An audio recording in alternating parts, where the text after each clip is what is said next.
অজু করে কি কাপড় বদলালে অজুর কোনো সমস্যা হবে? অজু করার পর যদি হাঁটু, চুল ও শরীরের অন্য কোনো সতর দেখা যায় তাহলে অজু ভেঙে যাবে কিনা? অজু করার সময় যদি অজুর কোনো একটা নিয়ম ভুলে যায় অথবা অজু শুরুতে বিসমিল্লাহ পড়তে ভুলে যায় তাহলে করুন। বর্তমান সময় অনেক ব্যক্তি চেয়ারে বসে নামাজ পড়েন। অনেক সময় দেখা যায় চেয়ার কাতারের সোজা করে বসিয়ে উক্ত ব্যক্তি নামাজ কিয়াম করার জন্য সবার সাথে দাঁড়িয়ে যান, কিন্তু চেয়ারের কারণে উক্ত ব্যক্তি দাঁড়ানোর সময় নামাজের কাতার থেকে 1-1.5 ফিট সামনে গিয়ে দাঁড়ান, ফলে কাতারের সৌন্দর্য নষ্ট হয়ে যায়। এই ব্যাপারটা শরীয়ত সম্মত কিনা জানাবে। আমরা যারা চেয়ারে বসা ছাড়া সালাত আদায় করতে পারি না, অনেক লোক আছেন দাঁড়াতে পারেন, বসতে পারেন চেয়ারে, কিন্তু রুকু বা সিজদা করার জন্য পিঠ বা কোমর ভাঙতে পারেন না, এত অসুস্থ। যদি এরকম সত্যিই হয় তাহলে ওই ব্যক্তি চেয়ারে নামাজ পড়লে তার নামাজ হবে, যেহেতু সে মাযুর।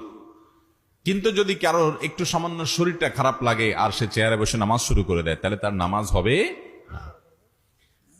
কারণ দাঁড়ানোটা যেরকম ফরজ, যথাযথভাবে রুকু করাটাও কি ফরজ, সিজদা করাটাও। আপনি একটু শরীরটা খারাপ লাগতেছে, একটু শরীরটা মেজমেজ করতেছে, এই অজুহাতে কি করলেন? আপনি একটু চেয়ার নিয়ে আরাম করে নামাজ পড়লেন। এই সামান্য ঠুনকো অজুহাতে চেয়ার নিয়ে নামাজ পড়লে নামাজ হবে না। অতএব সঠিকভাবে নামাজ পড়তে হবে। এখন কথা হলো, চেয়ারে যারা নামাজ পড়বেন তারা কাতারে কিভাবে দাঁড়াবেন? এটার উত্তর হলো, এমন ভাবে চেয়ারটাকে রাখবেন যাতে করে পেছনে মুসল্লিদের কোনো অসুবিধা না হয়। আপনি যদি চেয়ারের পেছনের যে দুইটা পায়া আছে, এই দুইটা পাও, এই দুইটা খুঁটি, এগুলোকে যদি আপনি যে কাতারে দাঁড়াচ্ছেন এই কাতারের ভেতরে রাখেন, কাতারের বর্ডারে কাতার বরাবর রাখেন, তাহলে পিছনে মুসল্লিরা ডিস্টার্ব হবে না। এক্ষেত্রে একটা অসুবিধা হবে, সেটা হলো আপনার কোমর এবং কাঁধ মুসল্লিদের বরাবর হবে, যেহেতু আপনি কাতারে বসছেন, কিন্তু আপনার পাগুলা সামনে থাকবে। তো যেহেতু আপনি মাযুর, দুইটার যে কোনো একটা বরাবর থাকবে। আপনি যদি চেয়ার পিছনে দেন তাহলে সেক্ষেত্রে পাওটা সবার বরাবর থাকবে, কিন্তু কাঁধ কোমরটা আবার পিছে চলে যাবে।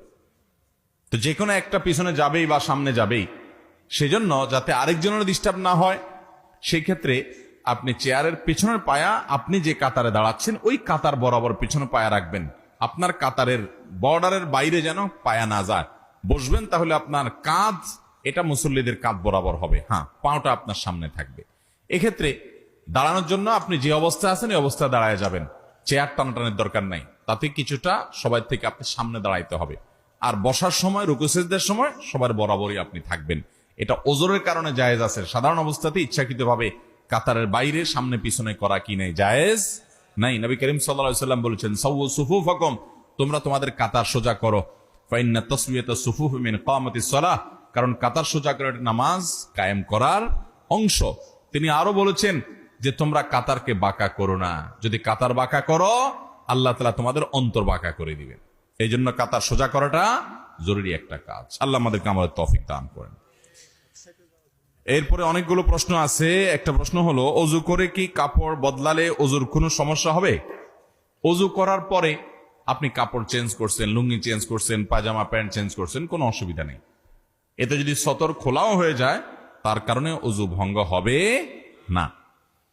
কারণ সতর উন্মুক্ত করা এটা অজু ভঙ্গের কারণের মধ্য থেকে একটা না, বিধায় এটা অজু ভঙ্গের কারণ হবে না। আমরা অনেক সময় মনে করি অজু করার পর হাঁটুর উপরে কাপড় উঠে গেলে অজু ভেঙে যাবে।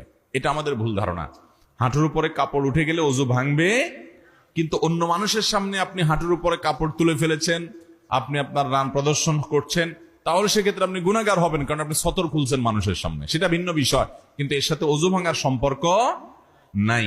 আমরা আরব দেশে অনেকে প্রবাসীরা যারা আছেন তারা দেখেন, অনেক আরাবিয়ানরা অজু করে এমন ভাবে রান টান সব দেখা যায়। তো কোন কোন মাযহাবে রান সতরের অন্তর্ভুক্ত না, তারা সে অনুযায়ী আমল করে। কিন্তু বিশুদ্ধ মত অনুযায়ী এবং জমহুর উলামাদের মত হলো যে রান সতরের অংশ, এবং হানাফি মাযহাবেও তাই। সেজন্য রান বা হাঁটুর উপরের অংশ যেন প্রদর্শন না হয়, সেটা সবসময় খেয়াল রাখতে হবে, অজু থাকুক আর না থাকুক। এর সাথে অজু ভাঙার সম্পর্ক নেই। যদি কোনো কারণে কাপড় উঠে যায় তার কারণে অজু ভাঙবে না, কিন্তু সতর ঢাকার যে গুনাহ সেটা আদায় হবে না। এরপরে প্রশ্ন হলো, অজু করার পর যদি হাঁটু, চুল ও শরীরের অন্য কোনো সতর দেখা যায় তাহলে অজু ভেঙে যাবে কিনা? এটা উত্তর ইতিমধ্যে এসে গেছে। এরপর প্রশ্ন হলো, অজু করার সময় যদি অজুর কোনো একটা নিয়ম ভুলে যায় অথবা অজুর শুরুতে বিসমিল্লাহ পড়তে ভুলে যায়, তাহলে করণীয় কি?